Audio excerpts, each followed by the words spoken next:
Como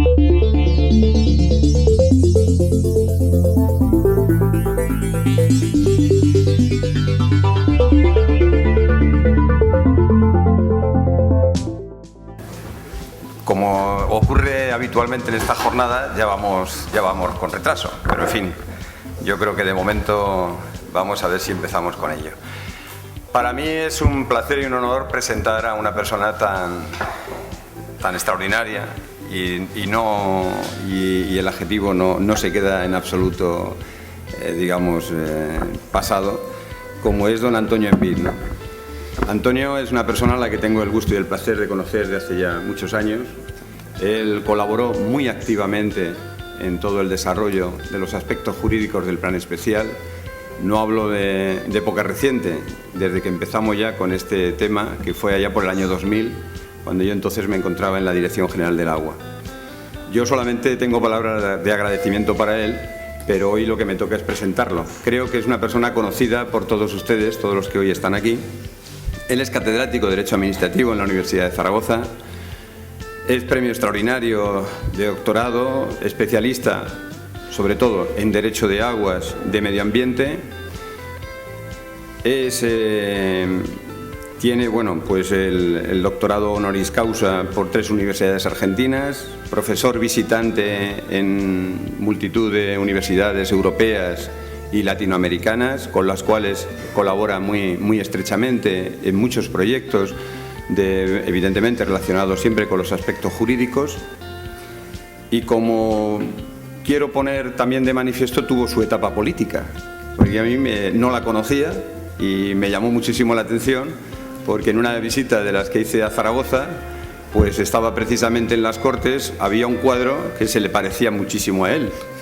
Y recuerdo que una de las veces que estaba hablando con él, digo: oye, Antonio, he visto un cuadro que se parece a ti, oye, una barbaridad, en las Cortes de allí de Aragón, ¿no? Y entonces es cuando ya me dijo que había sido presidente de las Cortes de Aragón en el año 83 y 87. En la foto, en el cuadro estabas un poco más joven. Un poco más joven. Entonces en eso me despisté. En fin, como digo, yo creo que además de su preparación extraordinaria en todo lo que hace referencia al derecho jurídico y muy especialmente de aguas, yo sobre todo lo considero una persona extraordinaria, como tal. O sea, es una excelente persona, es una buena persona y desde luego me siento muy orgulloso de su amistad y de luego de su confianza, y yo por él soy un tremendo respeto. Así que la ponencia que hoy nos ha preparado espero que sea del interés de todos ustedes, como no puede ser de otra manera, y va a incidir pues en lo que hoy va a ser el tema del día, que va a ser las comunidades de usuarios en acuíferos declarados sobreexplotados. Hoy, como todos sabemos, pues masas de agua subterráneas. Quería también comentar al final de su ponencia, si hay alguna pregunta, pues no habrá tampoco ningún inconveniente en poderla contestar. En cualquier caso, también tendremos al final de la jornada una mesa redonda para todas aquellas cuestiones que nos hayan podido quedar pendientes y que todos ustedes quieran plantear. Pues nada más por mi parte y muchísimas gracias, Antonio, por tu presencia hoy aquí. Muchísimas gracias. Como habrán visto, Enrique es un amigo y lo ha demostrado abundantemente. Bueno, y además de un amigo, es una persona que ha luchado por el Alto Guadiana de una forma excepcional, y yo he sido testigo de ello, lo he acompañado, y a través de él y de muy diversas circunstancias y visitas aquí, pues he podido aprender primero a conocer un territorio, a conocer su problemática y a discurrir sobre las mejores formas de solucionarlo. Bueno, pues entonces en una serie de minutos lo que voy a hacer es resumir la problemática jurídica que se plantea en este momento, continuación de algo que sigue durante muchísimo tiempo como problema específico del derecho de aguas español, y bueno, pues a través del mismo ofrecer una panorámica, líneas posibles de desarrollo, y que pueda servir todo ello para el desarrollo de esta jornada. Bien, bueno, lo primero que decir, el tema que nos ocupa pues no es nada fácil. No es nada fácil por muy diversas circunstancias, pues sociológicas, económicas y también jurídicas. Y también jurídicas porque el derecho que se nos ofrece para encauzar esta situación pues no es perfecto, no tiene todos los matices, no prevé todas las situaciones, porque fundamentalmente, y como desarrollaré, es el derecho de situaciones excepcionales.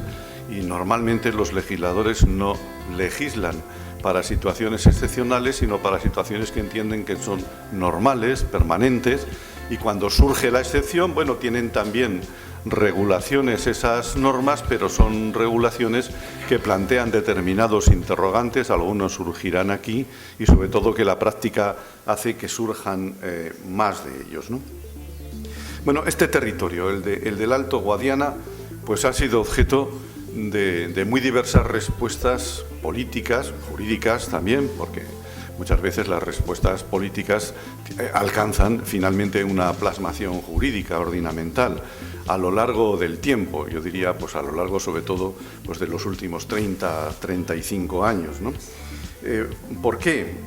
Pues con un doble objetivo.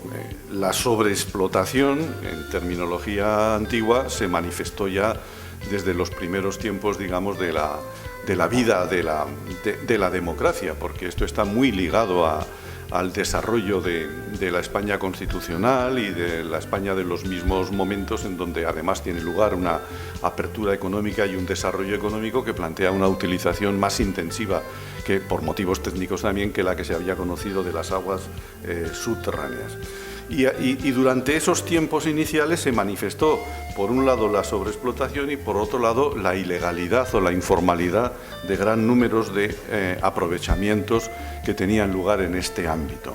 Entonces, como digo, hubo respuestas políticas, respuestas jurídicas que hubieran podido solucionar cualquiera de los dos problemas considerado por separado, por un lado la sobreexplotación o por otro lado la ilegalidad. Mezclados los dos mismos, pues la verdad sea dicha es que la realidad se podía considerar explosiva, y esas distintas respuestas políticas y jurídicas pues fueron fracasando en el tiempo, y no hace falta hacer una historia de ellas. Llegó el Plan Especial del Alto Guadiana, lo imaginó la Ley del Plan Hidrológico Nacional del año 2001, con muy diversas técnicas de respuesta. Aparecían ya en una disposición adicional cuarta de la Ley del Plan Hidrológico Nacional. Luego hubo un desarrollo por un Real Decreto de 2008, precedido por un importantísimo Real Decreto Ley de 2006, que es el que lo hacía posible. Bueno, y digamos así que este Plan Especial del Alto Guadiana planteaba una serie de operaciones distintas, contemplaba todo el fenómeno que he llamado, por un lado la sobreexplotación, por otro lado la ilegalidad o informalidad, lo planteaba conjuntamente y tenía técnicas para solventar hipotéticamente ambos problemas conjuntamente. Bueno, durante la presentación inicial de esta jornada ya se ha hecho referencia a esa situación contradictoria de suspensión informal de la vigencia del Plan Especial del Alto Guadiana, de supresión del consorcio, que es el que lo hacía posible, y no merece la pena seguir por este camino, nos llevaría por otras derivadas, pero sí, obviamente, por tenerlo en cuenta, ¿no? Bueno, entonces se daba una situación de sobreexplotación, luego cambió, digamos así, la terminología como consecuencia de la normativa europea traspuesta al derecho español. Hablamos ahora de masas de agua subterránea en riesgo de no alcanzar un buen estado cuantitativo químico, y lo que antes se llamaba declaración de sobreexplotación de acuíferos, ahora se llama declaración de que una masa de agua subterránea está en riesgo de no alcanzar un buen estado cuantitativo químico, y la respuesta que el derecho da a esta declaración es la primera, pues la constitución de una comunidad, constitución obligatoria de una comunidad de usuarios con unos rasgos específicos que luego veremos, y la segunda, e inmediatamente que debe ir seguida, la de actuación de un plan de actuaciones. Bien, estamos, por lo tanto, ante una cuestión en donde se mezclan distintas perspectivas y problemáticas correspondientes. Primero hablamos de aguas subterráneas, no de aguas superficiales. El derecho hoy parte de una unidad del ciclo hidrológico, parece dar un mismo régimen jurídico a unas aguas y a otras, pero en el fondo no lo da, y sobre todo, además hay unas distinciones entre aguas subterráneas y superficiales configuradas desde un punto de vista histórico, pues por la transformación o no transformación de derechos que tuvo lugar en los momentos, los 3 años primeros de vigencia de la Ley de Aguas de 1985. O sea, el derecho trata de aguas subterráneas. Y el derecho trata también de la titularidad de las aguas subterráneas, que puede ser pública o puede ser privada, y ello con distintas consecuencias.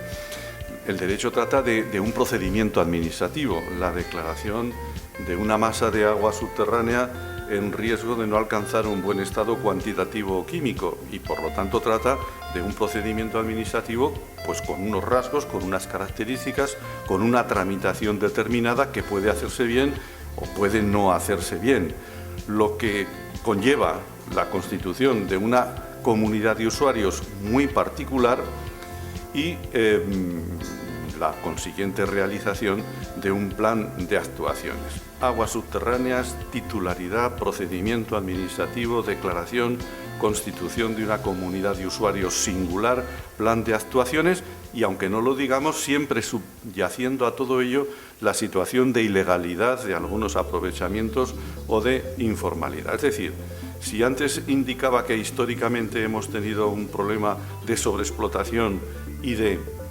ilegalidad y que no fue posible solucionarlo, ahora, digamos así, podemos poner en la misma bolsa de los problemas pues todos estos conceptos: aguas subterráneas, titularidad, procedimiento administrativo, declaración, constitución de comunidad de usuarios, apertura de un proceso de elaboración y aprobación de un plan de usuarios, y la ilegalidad como el medio ambiente en el que se desarrollan muchos de estos problemas, ¿no? Y a ello se mezcla pues la sucesión de ordenamientos jurídicos del propio original de la Ley de Aguas, modificado en 2012 por la nueva terminología, sin que existan tampoco, y en unos momentos determinados, unas disposiciones transitorias que nos permitan iluminar algo sobre la sucesión hipotética que podría existir entre viejas comunidades de usuarios, nuevas comunidades de usuarios en un momento determinado. Y todo eso, digamos así, adobado por un nuevo concepto, masa de agua subterránea, que se define como un volumen claramente diferenciado, y estas dos palabras son la clave de lo que estamos hablando, de aguas subterráneas en un acuífero o acuíferos, ¿no? Eso es una masa de agua subterránea, un volumen claramente diferenciado, lo que deja la puerta abierta, obviamente, a que pueda haber una parcelación de acuíferos en masas de agua subterránea, cosa que ha sucedido en algunos lugares de España, en otros no ha sucedido. Acuífero ha equivalido a masa de agua subterránea, por lo que se ha advertido aquí también, se ha dicho en las palabras iniciales con las que se ha inaugurado esta jornada. Aquí ha tenido lugar una subdivisión de acuífero sobreexplotado en masas de agua subterránea, ¿no? Bien, en todo caso, y volviendo a una idea inicial, el derecho lo que nos plantea es una situación excepcional, una situación extraordinaria. La declaración de una masa de agua subterránea en riesgo pues es algo, digamos, atípico, que se sale de lo común, de lo regular. Bueno, pues entonces lo que podremos inicialmente presumir también, que si hay una situación excepcional o extraordinaria, las consecuencias que se van a derivar de esa declaración excepcional y extraordinaria pues serán también consecuencias extraordinarias, ¿no? Que tendrían y tendrán que estar adobadas necesariamente por un dato del que no habla el derecho, pero que podemos presumirlo, el dato de la temporalidad. La situación excepcional tiene que ser necesariamente temporal. Esas medidas extraordinarias, empezando por enumerar la primera de todas ellas, la constitución de una comunidad de usuarios con las características que veremos que tiene, tendrá que ser temporal. El derecho se crea para la habitualidad, para la normalidad. O sea, en un momento determinado, esa comunidad de usuarios que debe de crearse tendrá que desaparecer también. Y tendrá que desaparecer si la comunidad de usuarios consigue su finalidad, tiene éxito en su realización y, por lo tanto, si tiene éxito en su realización, eso abocará en un momento determinado, cuando no podemos saberlo, en una finalización de la situación de declaración administrativa de excepcionalidad y, por tanto, cae la justificación para crear una comunidad de usuarios que se sale de las perspectivas de lo normal, ¿no? Es decir, el derecho excepcional no puede transformarse en normal y permanente. Bueno, eso lleva consigo pues algún tipo de consecuencias también, y es que esa comunidad de usuarios que debe de crearse pues se sale de las características normales de las comunidades de usuarios. Las comunidades de usuarios, tal y como están configuradas en nuestro derecho, se refieren exclusivamente a aguas públicas. Esas son las comunidades de usuarios habituales. Las comunidades de usuarios de los acuíferos declarados sobreexplotados, terminología anterior, y ahora masas de agua subterránea en riesgo de no cumplir los criterios cuantitativos o químicos, deben incluir también necesariamente a los aprovechamientos de titularidad privada, que pueden existir y coexistir, y coexisten además en el mismo acuífero. Bueno, pues si esos, digamos así, esas comunidades de usuarios incluyen miembros de titularidad pública y titularidad privada, bueno, eso será durante un tiempo solamente, porque si hay éxito y pasados 4, 5, 6, 7 años, lo que fuera, desaparece la situación de excepcionalidad, esa comunidad de usuarios creada deberá desaparecer también, cosa que desde luego parece un poco paradójica desde el punto de vista del derecho. O sea, el éxito de una comunidad determina su muerte. O sea, el éxito de una fórmula jurídica que se sale de lo habitual determina que deba desaparecer. Bueno, a mí me resulta jurídicamente sorprendente esta conclusión, pero es la única a la que se puede llegar con el derecho actualmente existente. Y hay otra conclusión a la que tenemos que llegar también, y es, bueno, la creación obligatoria de una comunidad de usuarios. Esto está en el artículo 56 del texto refundido de la Ley de Aguas, con estas características de coexistencia de los títulos públicos y privados, puede aparecer cuando no había comunidades de usuarios anteriormente existentes en un determinado lugar, en cuyo caso, bueno, pues es relativamente fácil su creación porque no tiene que convivir con realidades jurídicas anteriores, pero es posible perfectamente, como sucede aquí, que tenga que convivir con anteriores comunidades de usuarios creadas con otras perspectivas, con otras funcionalidades y con otras titularidades. Bueno, la solución a esta problemática no es nada fácil. ¿Deben de convivir o debe de desaparecer una para que dé lugar a la creación de otras?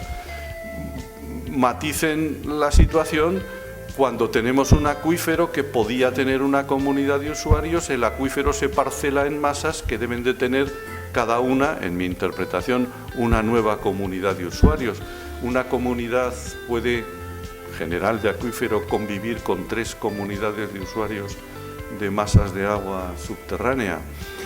Bueno, convivir o desaparecer la primera para ser sustituida por las otras 3 que formaran hipotéticamente en su momento una comunidad general. El derecho nos ofrece distintas perspectivas, pero que lo que nos transmite inmediatamente es que las soluciones organizativas no son fáciles, y desde luego que el legislador no ha imaginado todas las variables existentes, posibles, en un país de la complejidad de España y en un lugar de la complejidad que tiene el Alto Guadiana, en una situación como estas. Se ha imaginado pues una situación para la anormalidad, declaración de masa subterránea en riesgo, constitución de una comunidad de usuarios. ¿Y si ya existía?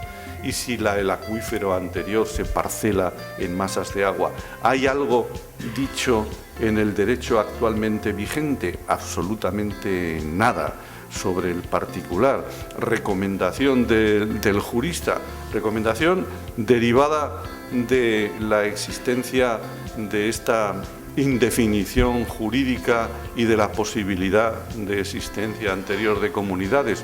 Bueno, que las nuevas comunidades creadas tengan una estructura jurídica, una estructura institucional, una atribución de facultades que haga posible, primero, la convivencia, si se trata de convivir con las antiguas comunidades, y segundo, la sustitución hipotética fácil en el futuro cuando haya pasado la situación de excepcionalidad. Recomendación, digamos así, que se puede hacer ante la indefinición de un ordenamiento jurídico tal y como lo conocemos hoy. Obviamente, si hubiera que hacer ya una recomendación más sofisticada, lo que habría que decir es, bueno, cuando se revise la Ley de Aguas nacional, el texto refundido de la Ley de Aguas del 2001, en ese texto, y sobre todo en los reglamentos que la desarrollan, en el Reglamento del Dominio Público Hidráulico, téngase conciencia de la situación existente y afróntense las previsiones correspondientes también para esta sucesión de ordenamientos jurídicos, de situaciones, de habitualidad, de excepcionalidad, porque no es nada fácil, en la práctica, me imagino, no es nada fácil la convivencia entre comunidades de un ámbito territorial distinto, de una composición de miembros distinta, con las nuevas comunidades que surgen de un ámbito territorial diverso y no una combinación de miembros distinta. Esto no lo ha sospechado el legislador de 1985 y es disculpable, pero ya es menos disculpable que no lo haya sospechado el legislador de 2012, que estaba haciendo su actuación mientras estaba conviviendo ya, y desde hace unos años, con unas declaraciones de sobreexplotación de acuíferos previsiblemente a sustituir por las declaraciones de masa subterránea de agua en riesgo. La primera, entonces, situación derivada de esa declaración de excepcionalidad, la constitución de una comunidad de usuarios, de la que hemos visto en los minutos que se puede decir esto y a la velocidad como se puede transcurrir las primeras de las consecuencias posibles. Pero la segunda la segunda consecuencia, y algo que debe de venir inmediatamente como consecuencia de lo primero, es la actuación la elaboración y aprobación de un plan de actuaciones correspondiente a la declaración de la situación de masa subterránea en riesgo. Bueno, aquí ya aparecen otras variables, ¿no? Y tenemos que comenzar a hablar de algo que no he nombrado específicamente, pero es el organismo de cuenca. El organismo de cuenca correspondiente, en este caso aquí la Confederación Hidrográfica del Guadiana. Bueno, debería haberlo nombrado antes, porque la constitución de esas comunidades de usuarios tenía que haber sido impulsada por el organismo de cuenca. Es más, el organismo de cuenca podría, si es que los usuarios no colaboraban, no aprobaban los correspondientes estatutos, no podían en marcha los procedimientos, podría haber impuesto obligatoriamente la constitución de la comunidad de usuarios o haber atribuido a alguna entidad, dice así la Ley de Aguas, y no sé en quién podía estar pensando, el ejercicio de las facultades correspondientes a esa comunidad de usuarios. Es decir, convive una situación de solución colectiva a unos problemas colectivos, unos problemas colectivos, llamo solución colectiva a la constitución de la comunidad de usuarios, con una solución administrativa, podríamos decir individual. Aquí es el organismo de cuenca fundamentalmente el protagonista, el que hace el plan de actuaciones. Obviamente ese plan de actuaciones lo tiene que hacer con la colaboración, con la participación, con el seguimiento, podemos utilizar los vocablos que queramos, de la comunidad de usuarios constituida correspondiente, pero no deja de ser cierto que estamos hablando de unas actuaciones que van a ser fundamentalmente administrativas y que es el protagonismo del organismo de cuenca aquí el esencial. Y añadiría, no sirve de nada la constitución de la comunidad de usuarios si no va seguida, y además en los plazos que indica relativamente breves la normativa vigente, de la aprobación de un plan de actuaciones. Y de nuevo aquí se nos puede aparecer la contradicción, la convivencia entre la habitualidad y lo excepcional, entre lo existente y lo nuevo. Las declaraciones de sobreexplotación de acuíferos venían acompañadas también de una normativa excepcional, de un plan de de explotación del acuífero correspondiente. Ahora aquí se habla de plan de actuaciones y se refieren las actuaciones a la masa de agua subterránea. Es relativamente sencillo pensar que si el acuífero inicial se ha transformado en una masa de agua subterránea, la correspondencia es relativamente fácil. Bueno, mientras no se elabore el nuevo plan de actuaciones, aunque se difiera en el tiempo, el aplicar un instrumento territorialmente pensado para un mismo ámbito territorial, antes denominado acuífero sobreexplotado y ahora denominado masa de agua subterránea, en principio no plantearía unos problemas jurídicos insuperables. Pero cuando se parcela, en el caso concreto, lo que ha sucedido así, el acuífero en masas de agua subterránea, no sirve, jurídicamente al menos, no sirve decir que las viejas normas sobre explotación del acuífero, que fundamentalmente son normas de restricciones, sirven exactamente igual para las nuevas masas de agua subterránea. Porque si son masas de agua subterránea es porque eran volúmenes de agua, recuerden la definición que les he leído hace un momento, que es normativa, claramente diferenciadas. Y si son masas de agua, volúmenes de agua claramente diferenciados, es porque también pueden tener una problemática jurídica, hidrológica, de explotación claramente diferenciada también. Es decir, si podemos admitir, comillas, una cierta parálisis, pereza del organismo de cuenca cuando haya una correspondencia entre acuífero sobreexplotado y masa de agua subterránea, eso no es posible sustentarlo jurídicamente cuando el acuífero ha explotado, se divide en masas de agua subterránea y evidentemente hay que distinguir en los nuevos planes de actuación las situaciones hidrológicamente distintas que pueden tener las distintas masas de agua subterránea. Lo primero podía ser aceptado, lo segundo, jurídicamente, es reprochable, porque si ha habido una previa declaración de masa de agua subterránea, ya no en correspondencia con el acuífero, sin duda eso debe de basarse en unas condiciones hidrológicas distintas. De nuevo, pues el derecho no nos da unas guías claras y todo lo que estoy indicando aquí en este punto es a lo que se puede llegar con un ámbito y con un problema de interpretación jurídica, pero sinceramente creo que con una interpretación jurídica sustentable, defendible, con argumentos que, más allá de la lógica jurídica, son también argumentos de pura lógica conceptual. En suma, quizás avanzando un poco, intentando no pasarme, a lo que podemos llegar como una especie de conclusión provisional es que tenemos que enfrentar unos problemas difíciles, lo vinculado a la excepcionalidad, con un ordenamiento jurídico que no es perfecto y que debería perfeccionarse si es que queremos buscar en la ley, es una ambición legítima, la guía de cómo debe desenvolverse la actuación de los usuarios. Bueno, y diría, y de los que no son usuarios, porque la problemática de un acuífero, de una masa de agua subterránea, no se limita exclusivamente a los usuarios. Hay todo un mundo de relaciones económicas, sociales e institucionales que está también relacionado con una masa de agua subterránea que está en riesgo, que no cumple parámetros ambientales o cuantitativos específicos. Por eso hay dos tipos de soluciones jurídicas: la constitución de una de una comunidad de usuarios, que es esa la solución colectiva, ahí están solo los usuarios públicos, privados, no los informales obviamente, y este es un problema que no se puede vencer desde el derecho, y el plan de actuaciones, ese plan donde el organismo de cuenca lógicamente habrá tenido que comprobar y tener en cuenta la situación de los usuarios, pero también de ese conjunto, digamos así, institucional, social, económico, ambiental, que se mueve más allá de los usuarios, que enmarca su actuación específica. Bueno, el derecho nos dice pocas cosas en relación a esta cuestión, o nos dice pocas cosas el derecho estatal, la ley de aguas, que nosotros tenemos que manejar, visto que estamos en el ámbito de una cuenca hidrográfica, de una demarcación hidrográfica de gestión del Estado.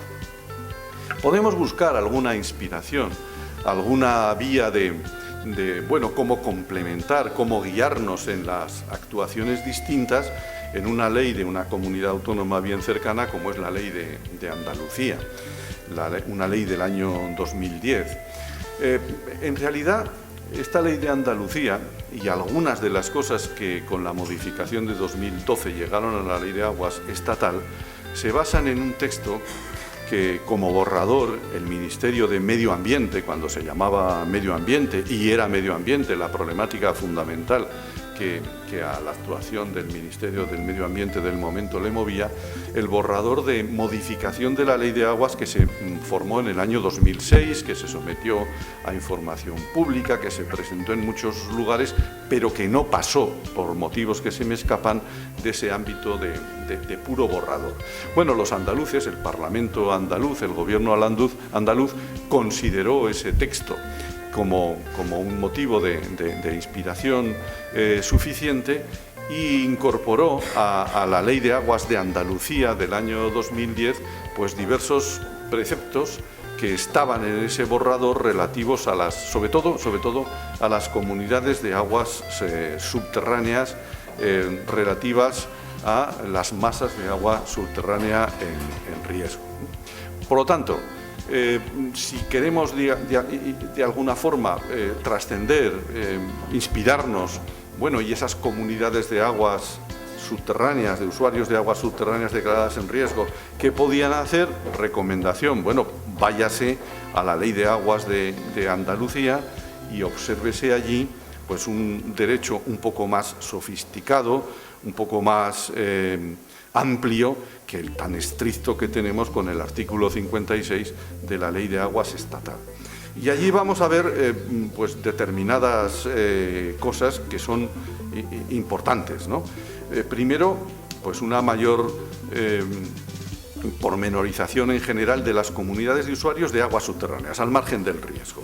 En general, un mayor tratamiento de las comunidades de usuarios de aguas subterráneas que tienen unas características que no las de aguas superficiales. Bueno, pues se hace un tratamiento importante allí con preceptos que uno dice, bueno, pues aquí quizás la Ley de Aguas andaluza no es excesivamente atinada y en otros que la Ley de Aguas andaluza prevé y permite todos los aplausos del mundo. Pero yo les diría que fundamentalmente, y al margen de referencias a la estructura y a esa teoría general de las comunidades de usuarios, en la Ley de Aguas andaluza habría que fijarse en las competencias de las comunidades de usuarios en general, en primer lugar, y en segundo lugar, en el contenido posible de los convenios que las comunidades de usuarios firmaran con la Administración de Aguas andaluza. Bueno, algo sobre lo que se habla mucho y se habla siempre. Y bueno, pues yo creo que Enrique además ha firmado en su época convenio con comunidades de aguas subterráneas y sabe de lo que estamos hablando y ha explorado un camino que el derecho estatal español de aguas pues todavía tiene por recorrer. Pero yo creo que las dos cosas son importantes. Y visto allí, en la Ley de Aguas andaluza, tanto la especificación de funciones en general de las comunidades de usuarios como de contenido posible de los convenios, la conclusión que uno llega a sacar es, bueno, ahora entiendo bien esa apelación que hace la Ley de Aguas estatal, que cuando una masa de agua subterránea se declare en riesgo, hay que formar inmediatamente una comunidad de usuarios, en este sentido amplio, no solo de aguas públicas, también de titularidades de aguas privadas, porque las competencias que se otorgan a las comunidades de usuarios pues son muy importantes. Informar en todo procedimiento de otorgamiento, modificación o extinción de derechos de uso de aguas subterráneas, control de extracciones e instalación de contadores, importantísimo, denuncia ante la Consejería competente en materia de agua de las actividades que puedan deteriorar la cantidad del agua, fomento de mecanismos de reasignaciones de derechos de uso de agua dentro de la propia comunidad, cumplimiento de los programas de recuperación de las masas de agua en mal estado. Esto como competencias en general de estas comunidades, que es algo esencial y es algo con lo que uno llega a la conclusión, bueno, ahora entiendo esa relación entre declaración de masa de agua en riesgo y organización de una comunidad de usuarios, porque una comunidad de usuarios tiene mucho que hacer a través del ejercicio de esas competencias para revertir la situación, para que la masa de agua subterránea en riesgo deje algún día de estarlo. Por cierto, y entre paréntesis otra vez, con la paradoja de que si la comunidad de usuarios de agua subterránea tiene éxito, debería desaparecer, cosa que en una modificación de la ley de aguas tendría el legislador que reflexionar. Oiga, ¿por qué ordena usted que se suicide a quien ha tenido éxito en la gestión de las aguas? Eso es algo absolutamente paradójico. Pero luego, en otro lugar también, el contenido posible de estos convenios, prestación de asistencia técnica y económica a las comunidades de usuarios, colaboración para dar asistencia a la consejería competente en materia de agua, en los trabajos de regularización administrativa de aprovechamientos. Atención, regularización administrativa de aprovechamientos, que es la problemática, una de las problemáticas existentes en el ámbito del Alto Guadiana y que en la Ley de Aguas de Andalucía se canaliza a través de los convenios a firmar con las comunidades de usuarios. Y claro, fíjense ustedes, regularización administrativa de aprovechamientos de aquellos que no están en la comunidad de usuarios porque no están regularizados. El problema y la solución que se da es valiente e importante, claro, indica colaboración público-privada, financiación también de la actuación que haga la comunidad de usuario en ese ámbito, ¿no? Bueno, la verdad sea dicha que aquí hay muchísimas cosas que hacer en ese sentido. Bueno, creo que ya me he pasado de la media hora. Quería simplemente, por responder a la problemática, al título de la conferencia, decir que he observado, me han enviado los estatutos de la comunidad de usuarios de aguas subterráneas de la masa de agua subterránea Lillo-Quintanar. Sobre todo me he fijado en las funciones que se han redactado con gran amplitud, policía y control sobre los aprovechamientos de cada comunero. Luego, cuando se habla de los derechos y obligaciones, aparece la relación y la obligación de instalar contadores, caudalímetros, asesorar sobre contratos de cesión de derechos al uso privativo que realicen sus miembros entre sí. Luego se habla de acuerdo con lo establecido en el artículo 68 de la Ley de Aguas. Hombre, si son contratos dentro de la comunidad, no están sometidos al artículo 68 de la Ley de Aguas, sino que eso se ha querido todavía, en una línea de flexibilidad, sacar de la regulación jurídica de los contratos. Puede haber mucha más flexibilidad dentro de una comunidad de usuarios y eso incrementa a su vez la importancia que en ese ámbito tendrían los miembros de los órganos correspondientes de la comunidad de usuarios. Bien, me habrán visto pasar muchas páginas porque tenía más cosas pensadas, pero bueno, eso puede quedar para preguntas, para la mesa redonda luego. Yo quería simplemente finalizar con dos reflexiones, conclusiones de lo indicado. Bueno, en esta problemática de la declaración de masas de agua en riesgo, el papel de las comunidades de usuarios es capital. No podrá haber política efectiva de reversión de una mala situación sin constitución de comunidades de usuarios, sin potenciación de las mismas y sin cumplimiento efectivo de sus funciones. En segundo lugar, el papel del derecho es importante. He indicado que había algunas insuficiencias, pero desde luego lo que es más importante todavía es el papel de aplicación del derecho y las políticas efectivas. Comunidades de usuarios, organismos de cuenca deben ir de la mano. No sirve de nada constituir una comunidad de usuarios si luego no se hace un plan de actuación y un plan de actuación adecuado, congruente con la declaración de masas de agua subterránea en riesgo. Bueno, hoy se inicia, digamos así, hoy genéricamente en estos momentos, un camino que les deseo de todo corazón que sea útil para los intereses suyos, que son los intereses de las masas de agua subterránea en riesgo. Gracias por su atención.